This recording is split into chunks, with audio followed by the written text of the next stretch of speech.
Dear, आज चर्चा करते हैं पहले लोकसभा चुनाव व चुनावी प्रक्रिया और अब क्या है चुनावी प्रक्रिया का प्रावधान। नमस्कार, मैं रविशंकर। माय डियर, आप जानते हैं कि भारत विश्व का सबसे बड़ा लोकतंत्र है तथा लोकसभा का सबसे बड़ा चुनाव होता है और करोड़ों मतदाता लोकसभा का चुनाव करते हैं। भारत में लोकसभा का चुनाव 1951 से कराए जा रहे हैं और अब तक 17 चुनाव हो चुके हैं। 18वां चुनाव बस हमारी ही दहलीज पर है, अति शीघ्र ये होने वाला है। आइए बात करते हैं लोकसभा चुनाव, लोकसभा अध्यक्ष और निर्वाचन आयोग के बारे में।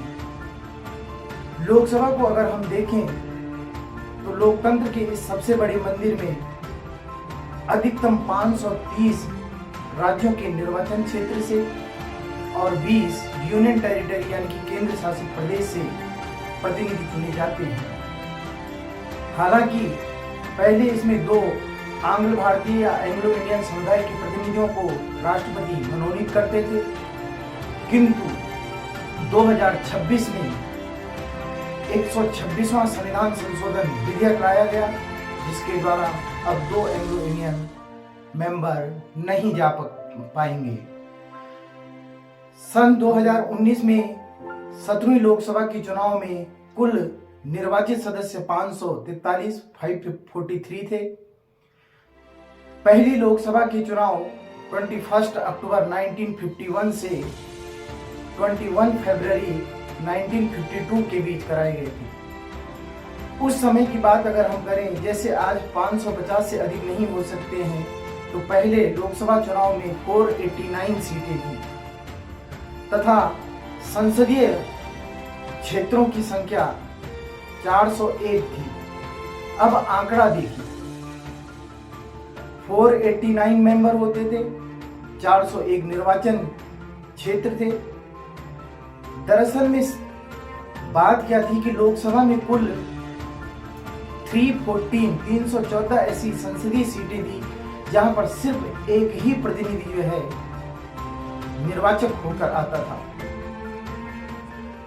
जबकि 86 संसदीय सीटों में 2 लोगों को सांसद चुना जाता था।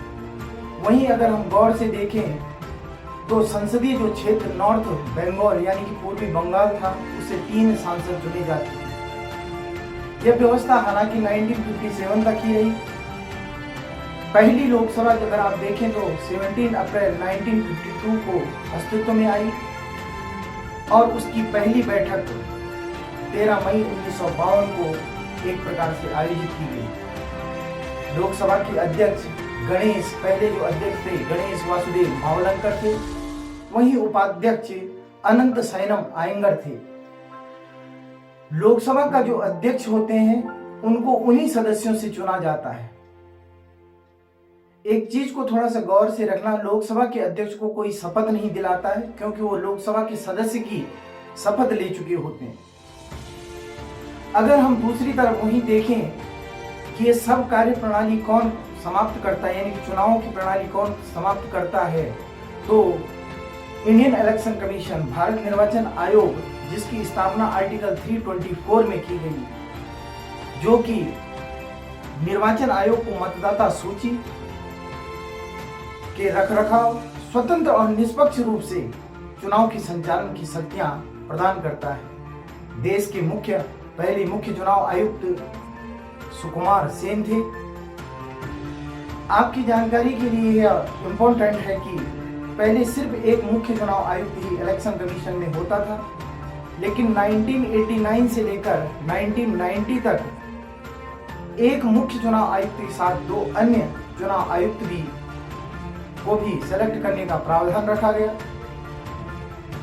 हालांकि 1 अक्टूबर 1993 से इस व्यवस्था को नियमित कर दिया गया, यानी कि तब से अब जो है 3 ही इलेक्शन कमीशन में आयुक्त होते हैं, जिनकी नियुक्ति राष्ट्रपति करता है। तो लोकसभा हो गया, लोकसभा अध्यक्ष हो गया, निर्वाचन आयोग है, इसकी ब्रीफ जानकारी मैंने आपको प्रदान कर दी है। अब अगर अंत में हम देखें, यदि आप वयस्क हैं अडल्ट है तो शीघ्र ही लोकतंत्र के इस महाकुंभ में, जो अतिशीघ्र होने वाला है, इस महाकुंभ में मतदान का प्रयोग करें और इस लोकतंत्र के कुंभ में अपनी एक मतदान रूपी आहुति डालें, जिससे कि मजबूत लोकतंत्र भारत में एक प्रकार से बरकरार रहेगा।